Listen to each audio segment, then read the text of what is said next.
ketika Daud habis berbicara dengan Saul, berpadulah jiwa Yonatan dengan jiwa Daud. Dan Yonatan mengasihi dia seperti jiwanya sendiri. Pada hari itu, Saul membawa dia dan tidak membiarkannya pulang ke rumah ayahnya. Yonatan mengikat perjanjian dengan Daud karena ia mengasihi dia seperti dirinya sendiri. Yonatan menanggalkan jubah yang dipakainya dan memberikannya kepada Daud, juga baju perangnya, sampai pedangnya, panahnya, dan ikat pinggangnya. Daud maju berperang dan selalu berhasil kemana juga Saul menyuruhnya, sehingga Saul mengangkat dia mengepalai para prajurit. Hal ini dipandang baik oleh seluruh rakyat dan juga oleh pegawai-pegawai Saul. Tetapi pada waktu mereka pulang, ketika Daud kembali sesudah mengalahkan orang Filistin itu, keluarlah orang-orang perempuan dari segala kota Israel menyongsong Raja Saul sambil menyanyi dan menari-nari dengan memukul rebana, dengan bersukaria dan dengan membunyikan gerincing. Dan perempuan yang menari-nari itu menyanyi berbalas-balasan, katanya, mengalahkan beribu-ribu musuh, tetapi Daud berlaksa-laksa. Lalu bangkitlah amarah Saul dengan sangat, dan perkataan itu menyebalkan hatinya, sebab pikirnya, kepada Daud diperhitungkan mereka berlaksa-laksa, tetapi kepadaku diperhitungkannya beribu-ribu. Akhir-akhirnya jabatan raja itu pun jatuh kepadanya. Sejak hari itu, maka Saul selalu mendengki Daud. Keesokan harinya, roh jahat yang daripada Allah itu berkuasa atas Saul, sehingga ia kerasukan di tengah-tengah rumah, sedang Daud main kecapi seperti sehari-hari. Adapun Saul ada tombak di tangannya. Saul melemparkan tombak itu karena pikirnya, baiklah aku menancapkan Daud ke dinding. Tetapi Daud mengelakkannya sampai 2 kali. Saul menjadi takut kepada Daud karena Tuhan menyertai Daud, sedang daripada Saul ia telah undur. Sebab itu Saul menjauhkan Daud dari dekatnya dan mengangkat dia menjadi kepala pasukan 1000, sehingga ia berada di depan dalam segala gerakan tentara. Daud berhasil di segala perjalanannya, sebab Tuhan menyertai dia. Ketika dilihat Saul bahwa Daud sangat berhasil, makin takutlah ia kepadanya. Tetapi seluruh orang Israel dan orang Yehuda mengasihi Daud, karena ia memimpin segala gerakan mereka. Berkatalah Saul kepada Daud, ini dia anakku perempuan yang tertua, Merab. Dia akan kuberikan kepadamu menjadi istrimu. Hanya jadilah bagiku seorang yang gagah perkasa, dan lakukanlah perang Tuhan. Sebab pikir Saul, janganlah tanganku memukul dia, tetapi biarlah ia dipukul oleh tangan orang Filistin. Tetapi Daud berkata kepada Saul, siapakah aku dan siapakah sanak saudaraku, kaum ayahku di antara orang Israel, sehingga aku menjadi menantu raja?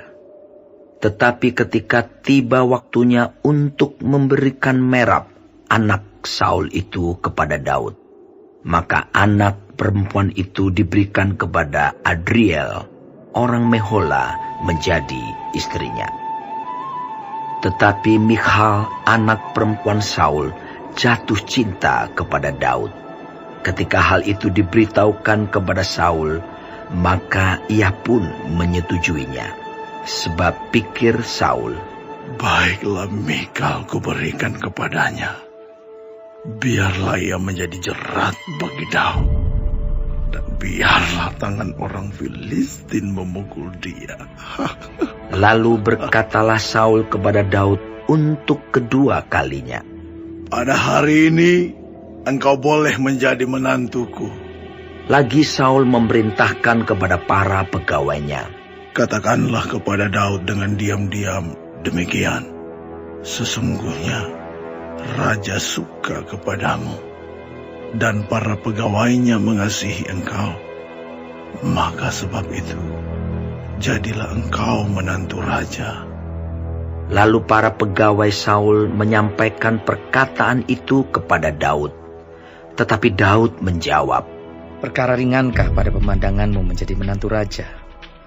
Bukankah aku seorang yang miskin dan rendah? Para pegawai Saul memberitahukan kepada raja, katanya, demikianlah jawab yang diberi Daud. Kemudian berkatalah Saul, beginilah kamu katakan kepada Daud, raja tidak menghendaki mas kawin selain dari 100 kulit katan orang Filistin sebagai pembalasan kepada musuh raja.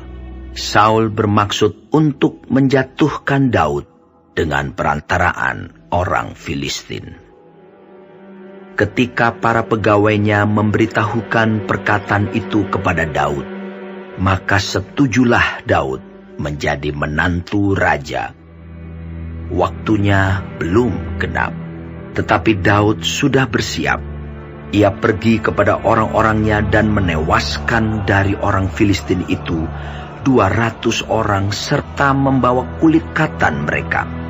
Dan dalam jumlah yang genap diberikan merekalah semuanya itu kepada raja, supaya Daud menjadi menantu raja. Kemudian Saul memberikan Michal anaknya kepadanya menjadi istrinya. Lalu mengertilah Saul dan tahulah ia bahwa Tuhan menyertai Daud dan bahwa seluruh orang Israel mengasihi Daud.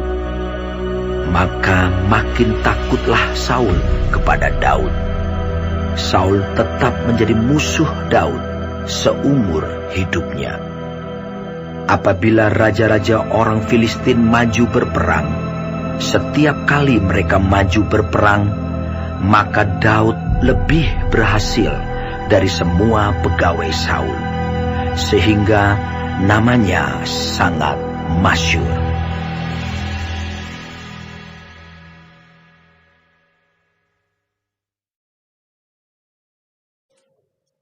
Shalom semua jemaat Tuhan, kembali kita di dalam pendalaman Alkitab Clear Sight. Sekarang kita sudah memasuki kitab 1 Samuel 18. Tuhan Yesus memberkati. Ketika Daud habis berbicara dengan Saul, berpadulah jiwa Yonatan dengan jiwa Daud, dan Yonatan mengasihi dia seperti jiwanya sendiri. Kemenangan Daud atas Goliat membuat Daud diterima di dalam keluarga Saul. Lebih daripada sekedar penghibur Saul dengan kecapi. Walaupun hal itu tetap dilakukan Daud, kini Daud dipercaya memimpin pasukan perang Saul, dan Yonatan putra mahkota Saul menerimanya sebagai sahabat karibnya. Daud masuk dalam pasukan elit Saul. Tentu ini adalah rencana Tuhan. Daud yang diurapi sedang dipersiapkan untuk menggantikan Saul. Kemenangan lepas kemenangan yang dialami Daud merupakan peneguhan terhadap pilihan Tuhan atasnya. Hal itu terungkap dengan ucapan rakyat yang tanpa mereka sadari sendiri telah mengeluh-elukan pahlawan mereka. Saul mengalahkan beribu-ribu musuh, tetapi Daud berlaksa-laksa. Inilah awal di mana Saul mulai membenci Daud. Saul sama sekali telah melupakan hukum Tuhan yang diberikan kepadanya melalui Nabi Samuel. Saul tetap merasa sebagai raja yang sah. Daud merupakan ancaman untuk tahtanya. Dan dengan segala cara, Saul berupaya menyingkirkan Daud. Mulai dari cara kasar, cara tipu muslihat pun dipakai Saul, tetapi tidak berhasil. Saul malah terus memusuhi Daud. Proses yang dihadapi Daud tidak enak, tetapi Daud harus melaluinya karena itu merupakan proses persiapan dan pematangannya untuk kelak menjadi raja yang lebih baik. Posisi Saul pun juga serba salah. Ini terjadi karena Saul yang tidak mau tunduk pada kehendak Tuhan. Belajar tunduk pada kehendak Tuhan merupakan kunci untuk memiliki hati yang sejahtera. Oleh karena itu, kenalilah kehendaknya melalui firman Tuhan yang kita dengarkan setiap hari, serta dilakukan dan terimalah dengan hati yang terbuka. Jangan iri hati akan keberhasilan orang lain seperti Saul. Rasa iri hati menyelinap dan berlabuh di hatinya dan di pupuknya. Rasa tertarik raja kepada Daud berubah menjadi benci. Dosa iri hati bisa merusak hubungan atau relasi, terutama diri sendiri, bahkan kalau perlu nyawa dihabisi. Inilah akibat orang yang membiarkan diri dikendalikan oleh ego, dan iblis memanfaatkan rasa ego tersebut. Karena itu, perlu kita berjaga-jaga dan memelihara hati yang penuh kasih kepada sesama, dan memuaskan diri kita dengan anugerah Tuhan atas hidup kita masing-masing. Amin. Tuhan Yesus memberkati.